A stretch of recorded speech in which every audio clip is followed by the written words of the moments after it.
Today, we're wrapping up our conversation with Megh Gautam, CPO at Crunchbase, about his philosophy on flat versus siloed teams. You're listening to Joel Beasley, Modern CTO. Now, let's talk about what's going on with Crunchbase. New AI developments. What's going on over there? Totally. So about a year and a half ago when I got here, we were talking about how we are the prospecting solution. And we went on this massive listening tour with our customers. We're like, what do you like about us? What do you not like about us? What's great? What's not? And we really got into it. The customers were like, hey, it's great. We like your data. But sometimes there's too much of it and sometimes there's just not enough. And we took that feedback and we're like, tell us more, because, this is classical customer feedback where you're like, oh, this thing could be great or it could be terrible. It's like nothing in the middle. But what we realized quickly was like this kind of meta-analysis where they care about it and their business depends on it. Because if they wouldn't give us the time of day. They wouldn't tell us either good things or bad. And you learn a lot more from the bad things, like just the meetings where you've just been metaphorically punched in the face over Zoom, where you're like, oh my God, you guys suck. Like you cost me this, blah, blah, blah. You learn the most from them. So we did all of these like deep listening tours with our customers and our prospects. And they're like, your data is great. And we really want you to tell us the next thing that's going to happen. So for us, it was like, we got our start with like the tech industry, but we have right now like more not funded companies than we have sort of funded companies because we've expanded the entire data set. And people are like, okay, talk to us about follow-on funding. Like, will a company raise money? Like, what products and services are a company using? And they just want to get into this without having to do the sort of digging themselves. And we're like, okay. So we took 3 main steps. We invested massively on our data side. And then we invested massively to take the data, our proprietary data across our channel, across our sort of business, across what's happening out in the world, and then use that to build predictions and insights.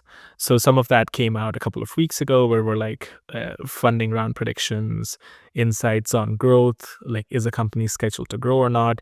So that we have signed up sort of partners who would help give us feedback as well as help with like trying to decide the shape of the product roadmap as well. 2 was we brought like product and marketing in terms of like the stuff that we are doing has to be talked about in ways that our customers can see them. And so bringing that whole together was like a joint sort of go-to-market motion. And it affected everybody who would have a subscription, plus businesses who would rely on Crunchbase as well. And the third thing was we just started this like massive initiative, which we're going to have a big launch in Q1 as well. Which is like you have to be able to look at us differently. You don't have to find the information. It's going to be presented for you. And it's through taking the benefits of what we have seen in the world out there with like the cost of tokens going down and using our proprietary data set to really spark the right kind of conversations with our customers. So just massive build phase for us. What's the biggest use case? I'm sure you have different cohorts of customers, but what's your largest customer group? We like fall pretty neatly in the buckets of startups, so founders, investors all across the board. And then we have sales and BD folks. And then we have occasional usage from like people who are using us to front run like recruiting cycles where we're like, hey, this company raised money. They're probably going to be looking for an AE soon. So let me put them on a list. And nice. It's a really smart way of doing it. And what we've done since then was like, our offerings were not meeting the customer where they were at. So they're like, I don't want to sign up for a year. I'll probably get a job in a month or 2. So we're like, so what kind of offer do you want? And then they're like, just do a monthly thing. And we listened to it. We looked at the market. We saw there was enough demand. And we now have a monthly SKU, which is basically, if you don't know how long you're going to need it for, like, sure, have at it. And we just like did not have that before. As like a presentation or an offer for people who like did not have a perpetual use case. But for people who are on the perpetual side of it, like investors, they have a need for this routinely. Or sales and BD people, where we're like, what new products and services could I go sell to these particular companies? That's where we've spent the majority of development time. So let's talk about AI. How are you? What's like? Do you have Fred? Some AI person you can talk to him, tell him what data you want. Like, what's the current expression of AI in your platform today? So there's when I think about AI, there's like two separate schools. There's like the old school kind of inference style AI, which is we have a bunch of data points, we're going to sift through them, and we're going to tell you what's going to happen. And those are like typically prediction models, and that's what we're using for like what's the fundraising likelihood, what's the exit prediction on this particular company. And then on some of our newer stuff, it is using LLMs to do what we are really, really good at. So we're expanding our footprint where we're like, hey, I know about one company, but if I, for example, if I was Joel and I'm like, hey, I'm going to start up a Bitcoin mining facility, uh, who else is in this space? And then like, what does this space kind of look like? And you could call it market research. It really is about just like understanding where you are entering. And it's a combination of like, who are the customers? How much have they raised? Who are the core players here? So we're doing a lot of understanding and really connecting the data to like what a customer's use case is. And then there's sort of just increasing our coverage across the board, which is if we have a new company, we can get less data points and create a much more dense profile for them across Crunchbase. So it's not just tech companies, we can add companies across different fields like oil and gas or manufacturing. And that's been like a game changer just because we could not do that before, just given how expensive it was in the past. Yeah, I had on Matt Hines. He's a marketing guy, has a really popular marketing podcast. And we knew each other from like 15 years ago doing real estate software. And then I saw his thing grow and he saw my thing grow. And then we reconnected this year. But his takeaway from that conversation was that it's not, you still obviously are marketing to your whole cohort or whatever, right? Broad strokes for that. But he goes, the real question is, what email do you need to send to what people today? He's like, who are the 100 people that need to receive what email today? And he's seen like, that's how he has seen the progression of, and he's doing this for huge clients all day. He's like, that's how we're seeing the progression of it. So I said, okay, Matt. So I adjusted mine. So for this, we run by sponsorship on the podcast, right? So we typically just email directors of marketing and say, hey, this is our audience. These are our stats. Do you want to make content together? And then we found that like, if we just take our past customers and make those a profile and then say, hey, we just wrapped up a deal with Beyond Trust and we did this for them and that for them. And we only send it like to their direct competitors or people in their space. And we just do that at a high volume across all of our customers, that like that works really, really, really well. Yeah, no, you're totally right. Which is, there was this like explosion of, we're just going to get everyone. And we're going to go try to find some use case that vaguely relates to an industry. And we're going to like email spam you. And that's definitely like kind of run its course. Now it's more like hyper targeted. What can I do for you right now? It's super tactical. It's not like we'll help you with your digital transformation. No, it's like we'll help you hire this one person, or we'll help you expand on a channel which you've had. It'll be, to go back to the last conversation you had, like it'll be super interesting to see how these companies that are setting up like AI SDRs, like will they send more emails? Like will we just get super desensitized to that email, or do they get really good at sending less email but they are hyper targeted? And it's so early that I really don't think it's played out yet. No, and the Googles and the Microsofts of the world will have a say in this, because they're the ones that they know this is happening. They know I'm buying 50 domains and warming them with one sender per domain and sending 10 emails a day. They know that this is happening. And so it's partly a dance of what the marketers are trying to do with what they're willing to allow. They're kind of like, yeah, we'll look the other way if you're paying $5 a seat, to have all these accounts to send. But then at the same time, there's the incentive on the marketing side where if I can get a better conversion by spending more time, it's like sharpening the axe, right? If I can get a better conversion by spending more time on the initial cohort I'm going to contact and making sure that there's clarity in that offer, right? Not like you can have the best, like be very specific. Then you can speak to that one person who's going to become a customer. Yeah, no, that's definitely, I feel, the way that the market's going as well, and I totally agree with you. Like it's going to be interesting how it all shakes out, though. Where you're like, just I don't know how often you check your email tabs or like the promotions or the updates, but it's just full of garbage most of the time. I am a master with my filtering rules on Gmail. So I have probably 1,000 filters. Nice. Most of them Nice. are skip the inbox, right? And then the only downside of filtering that much is like sometimes these companies are, I would call them stupid, because they'll use their same email for like important updates as they do for marketing. Right. And then I like miss my 2FA thing and I'm like, why do you do that? Like separate email. Come on. Totally. Yeah.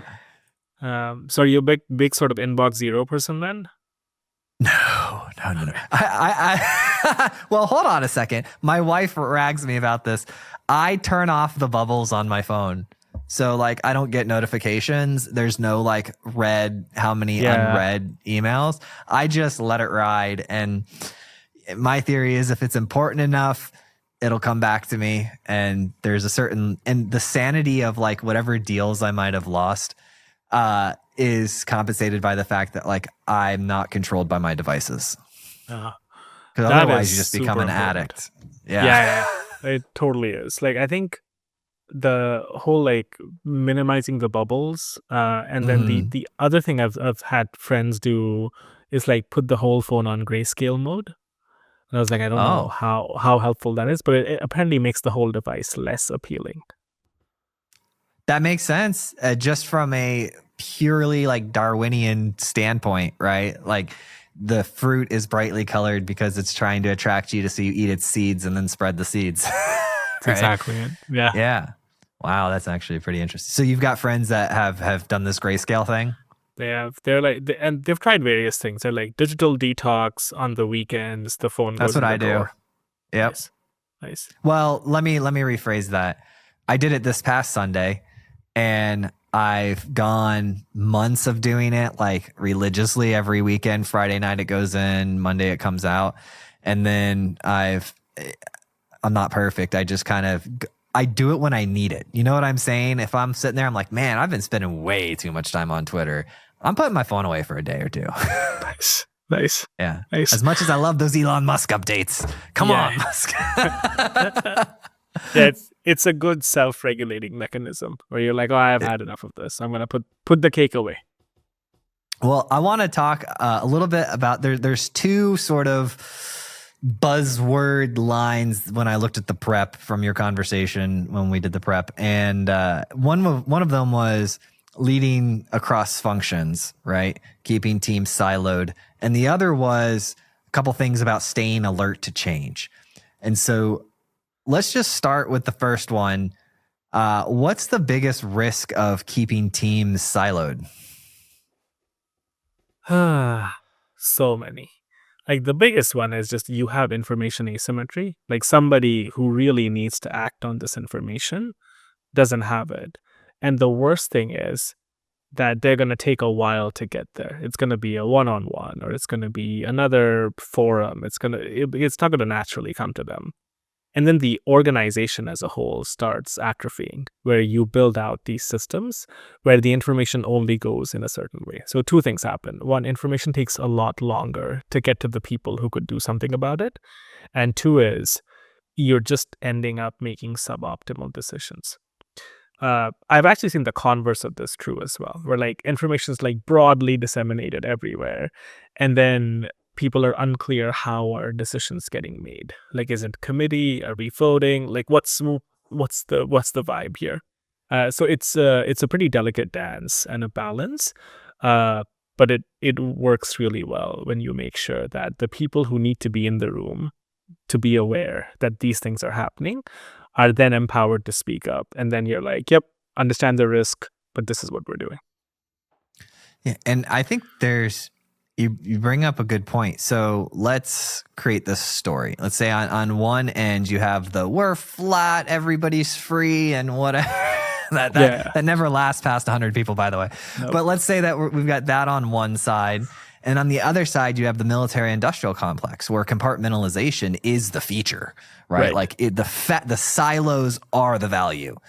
And so when we have product leaders or founders, when they're going about the evolution of their organization, how do they think about this, about silo versus no silo and all of this stuff. You've been at many organizations. You've seen many different styles. How do they think about this? So one thing that has been true across every place that I've worked at is like org designs are all temporary. Like they are built to solve one particular problem. And it could be, hey, we want to ship a new product. We're just going to firewall these people in a compartment and no one's going to talk to them. And that is by design, which is don't disturb them. They're not in the main line. And you typically use it to like go ship faster and go ship things that are not dependent. Then there's like the sort of where everything's flat, everyone knows everything. And the problem there is the awareness that this thing is happening, or like there's news across like the subscription business that could use a little bit more love. Like you have various levels of initiative where people are like, I see a problem, I'm going to fix it. And then at some point you're like, but that's not your problem to fix. Like that responsibility lies with someone else. So you typically have this in orgs where you have like product marketing, product management, and like design and engineering. Like who is building and who has the ultimate accountability for like what metric you are trying to move. And then you get into these like theoretical arguments about, oh, is it the right thing to do? And I was like, I don't know if there is ever a right thing to do. There is a thing we're doing right now because that's the only viable option available. But this like analysis paralysis is just a feature of these large, like dramatically flat organizations where no one really knows who's the tiebreaker. And then in the hyper compartmentalized place, it works really well when you want to constrain the information that goes up and down. So like if you start building a multi-product org where you're like, hey, this thing is the core business, it's the cash cow. This thing is a new business, it's showing life, it's like 10 million ARR. This thing is just barely getting started and they can't all ship at the same time or have the same number of customers. So whenever there is an information or there is a need or a dependency, it goes through one central place because the team over there can see what's happening across all three because they're all different stages of maturity, and two, have context that the other people don't have because they're knee deep in building their own sort of business there. I don't think this stuff can be taught in books. I think you just have to go spend a career seeing it and doing it. Like I was going to ask you as you were finishing up, my brain's like, ask him if there's a good book on this. And I'm like, but I have read so many books and I have found just stepping out into the marketplace and getting punched in the face is like 1 billion times faster and more valuable than the books. It is a lived experience. And I learned this the hard way too. I was like, oh my God, I'm going to read this. And the book that most people recommended way back this like 8-9 years ago was like, oh, go read The Hard Thing About Hard Things. And I was like, that's a book about getting punched in the face. That's what you're telling me.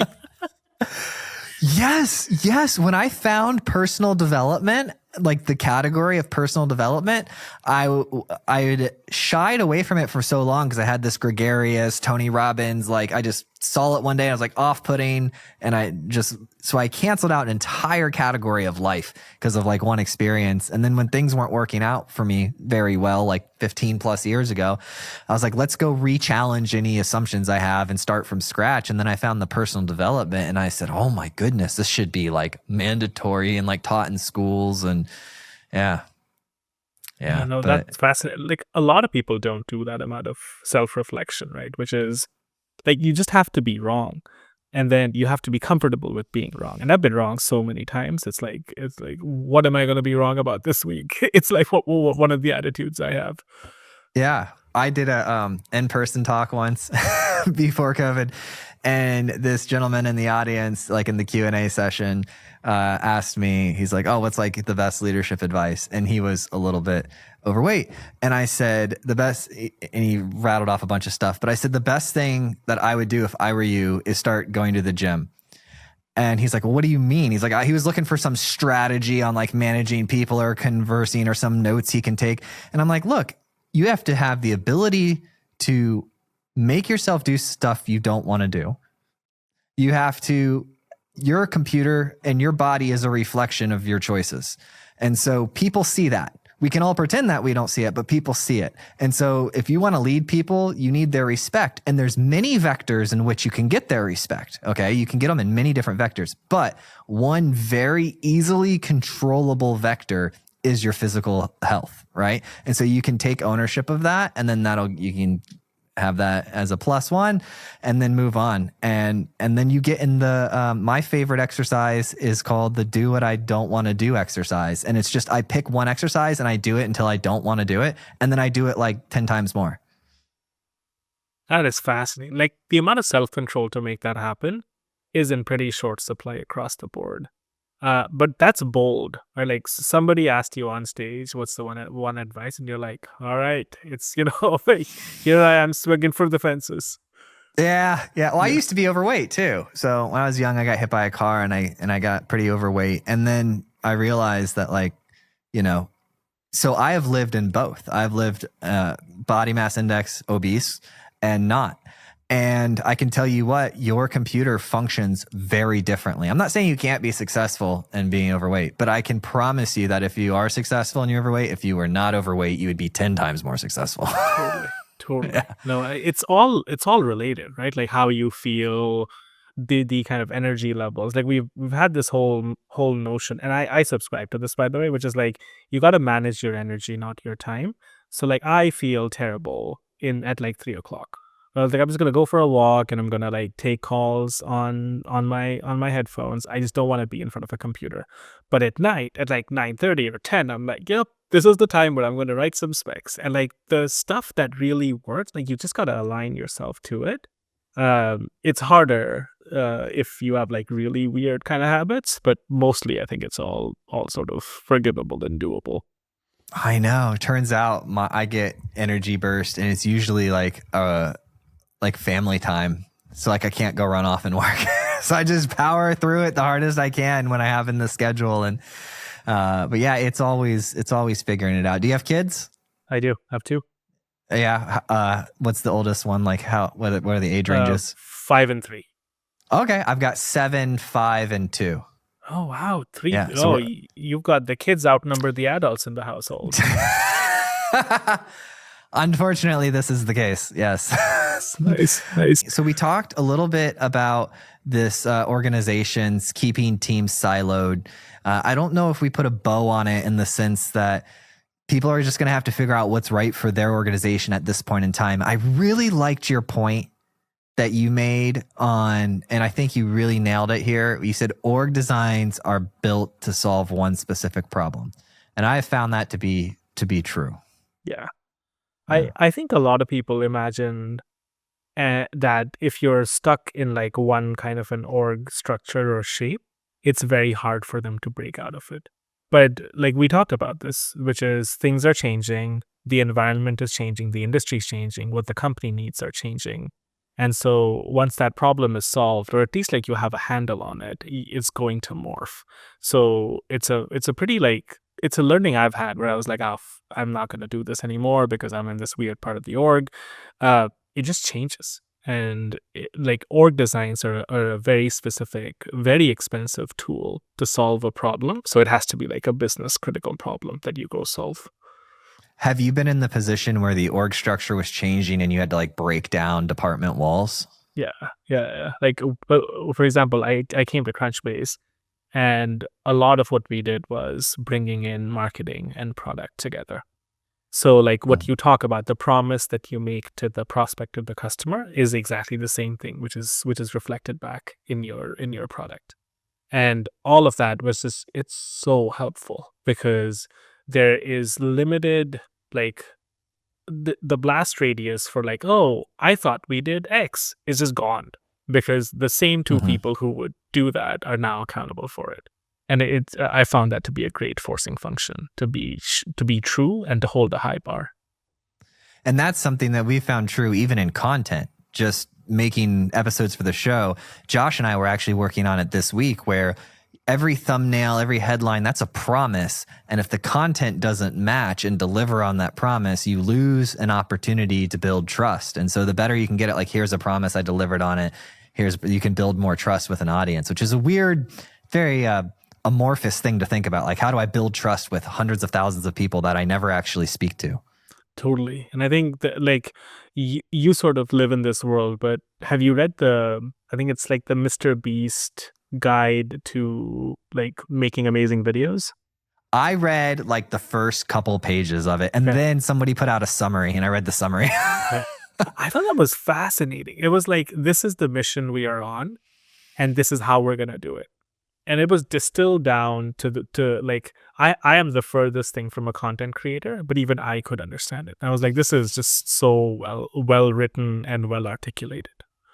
Yeah, it was essentially the training guide, I think, for new people joining their team. Exactly. Right? Yeah. We did that for a podcast production. So we make our show, but we make like 20 other shows for Fortune 1000 companies. Like Beyond Trust, NetApp, there's some companies over in your land.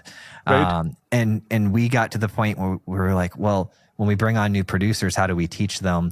And we said, let's make a course that's essentially, it helps us with lead gen, but it also trains our people, and let's just make it public. And so we did that, and that's how it worked out really well too. That's awesome. I will check it out. Yeah. Okay. Resistance that you faced, breaking down department walls. Tell me about that. It's just the fear of the unknown. Like, what's going to happen? We have tread this path before. We have done this before. Now I don't know what the new thing is going to look like. And then you kind of have to hold people's hands and also like bring them to the front light and be like, hey, you are as responsible in shaping this as I am. So let's make sure that this is a great experience that you can be proud of and that you feel comfortable putting your name on this. So, and like a lot of the things that we do, like we do quarterly planning, we do like ship cycles pretty much every month, and just making sure that people are seeing that, hey, what worked, what didn't, and we are continuously iterating to go make it better. It just like helps them buy in that much faster. Like the thing that people are afraid of is like some random person's going to want to do something their way and no one else has a say in it. And as soon as you're like, point at the elephant in the room, say that's not going to happen, and here we are co-opting everyone to solve for that problem, everything just becomes that much easier. Yes, vision is a tough thing. Dude, we did it. We made a podcast. That's a solid episode right there. Awesome. You are an amazing interviewer. Thank you. Thank you. I appreciate it.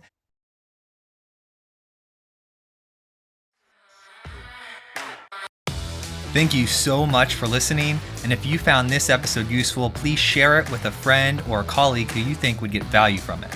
And if you have topics that you would like to hear discussed on the podcast, either add me on LinkedIn or send me an email, joel@moderncto.io. Every time I get an email or LinkedIn message, it absolutely makes my day and inspires me to keep going.